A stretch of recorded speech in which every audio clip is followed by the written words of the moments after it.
Hello, welcome to another episode of Wolfe Bites. I'm really excited here. I'm here with Henry Wojdyla. Henry, you're out in Colorado, is that right? That's correct, Denver.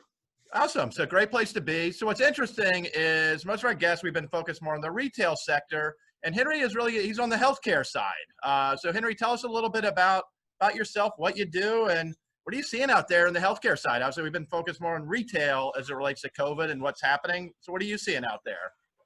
Sure. Well, I think not dissimilar from other property types, we're seeing some of the same things. The early indicators are that I think the medical office space and surgery centers, and I'm careful to differentiate those, are probably going to be a little bit less impacted than other property types. Pre-COVID, I would have probably used the broader category of healthcare real estate, but clearly there's been a very dramatic bifurcation when it comes to senior housing. And when you look at the impacts of different levels of that from an acuity perspective, particularly at the higher ends of the spectrum, those particular properties have been massively impacted by COVID, whereas it's not been the case. I mean, functional differences, which are pretty substantial aside, I do think that medical office is definitely in a little bit different position. In terms of what we're seeing in the marketplace, our experience here in terms sector, which is in very rounded averages, that it's about a third, a third, a third. So about a third of deals are carrying forward. Fortunately, most of our work has fallen into that bucket. A third of deals are progressing but have slowed down. And then about roughly a third of transactions have died. And when I'm talking about deals, I'm referring to actual sale transactions here because we focus purely on acquisitions here internally. So you are seeing a slowdown in the market as far as acquisitions, dispositions, healthcare field. Yeah, I would say we're definitely seeing a change in the buyer profile, not necessarily dissimilar to what was happening pre-COVID, though. I mean, for example, the REITs had already pulled back pretty significantly. Their cost of capital, in many cases, wasn't proving to be as competitive as some of the larger private equity funds that have gotten really aggressive in this space. I think those dynamics have been somewhat reinforced for a couple of reasons, not least of which is the fact that there are some healthcare REITs that kind of tied in my comment a moment ago, particularly those like the Ventoses of the world that have exposure to different types of healthcare property, including seniors, are right now kind of just, they pulled in their horns, and I think they're a little bit less creative in terms of trying to grow their existing portfolio. So the buyer pool, in terms of the composition of the buyers who are most active and aggressive, is continuing to change. But in terms of deal velocity, which I think is more your question, that it's a little early to say. I mean, there's still a lot of transactions that are happening right now. There's no question that I think the velocity will go down. I just definitely do not see it falling off a cliff at this point. Good to hear. No, it's good to hear. And that's kind of what we're seeing on the retail side as well. So it's interesting. I think you said surgery centers have been kind of one of the better aspects of the market that have continued to do well, which is interesting because what we're hearing is, so much in the way of elective surgery. Yeah. How has that impacted things or has it? Well, that's a great question.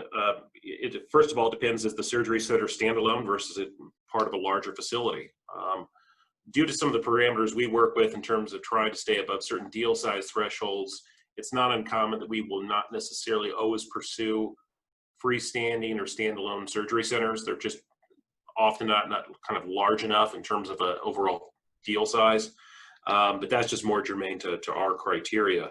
As it relates to elective procedures, you raise a really good point. And I think the investors that are in this space that are well capitalized and sophisticated, essentially the ones that are still active, they understand that this is, this was essentially kind of government mandate as opposed to kind of fundamentals at the market level. So, while it might be that a given state or locality has said, hey, look, we're going to cease elective procedures over a certain period of time. Of course, those are starting to lift now in different parts of the country.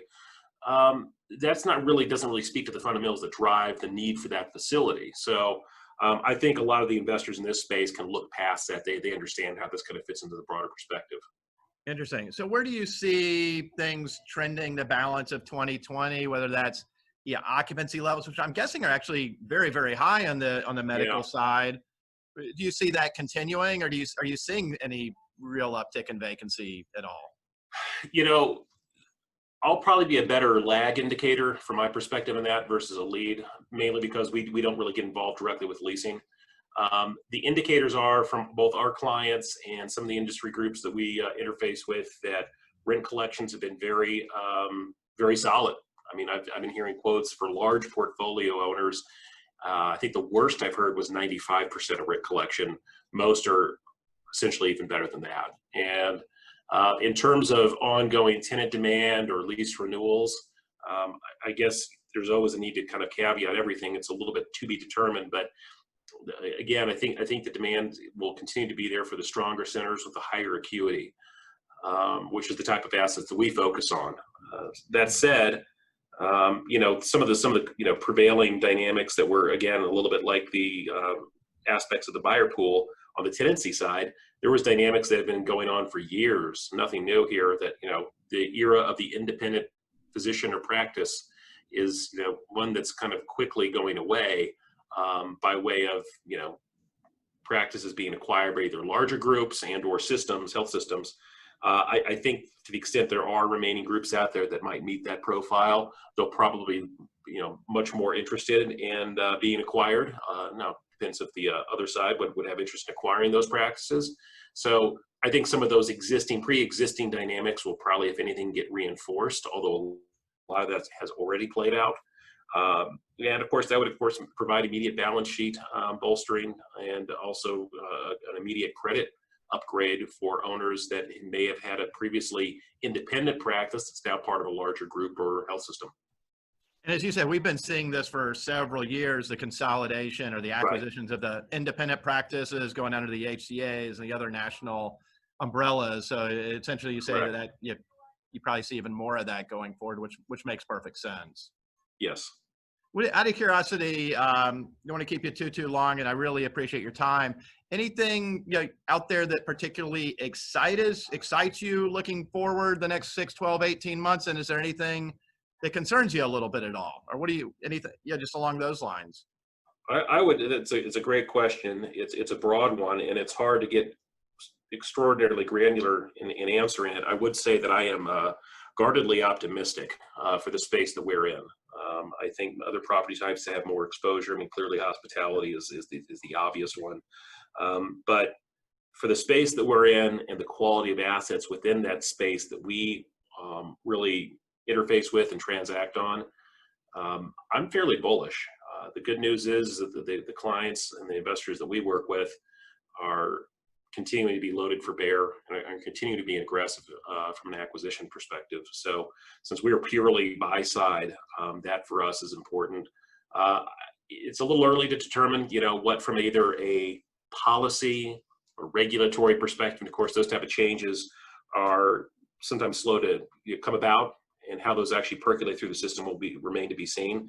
But in terms of just fundamental market dynamics, which is more of what we've been talking about, right now, I think it's, we're basically just keeping our heads down and, doubling, if not tripling down our efforts. So we're excited to proceed over the next 6 to 12 month horizon. Well, fantastic. Yeah, I've been bullish. I think folks have been on the medical side. I think we're only seeing some positive signs there. I appreciate your time today. Some great insights. I've enjoyed meeting you via LinkedIn and our conversations we've had. How can folks best reach you if they just kind of want to just get your thoughts, and maybe even they have an opportunity they want to run by you? Absolutely. We're, like most groups, fairly accessible. Obviously on LinkedIn is one platform, but our website is realsourcegroup.net. They can check us out there, see what we do, see some examples of some of the deals that we've completed. And, we're always open to, people reaching out. We remain very active, and I think we can usually bring a lot of value to the table. Well, thanks so much for your time, Henry. Enjoy your upcoming weekend and be well. Stay safe. Likewise. Thank you, Barry. Appreciate it. Thank you. Have a great day. You too.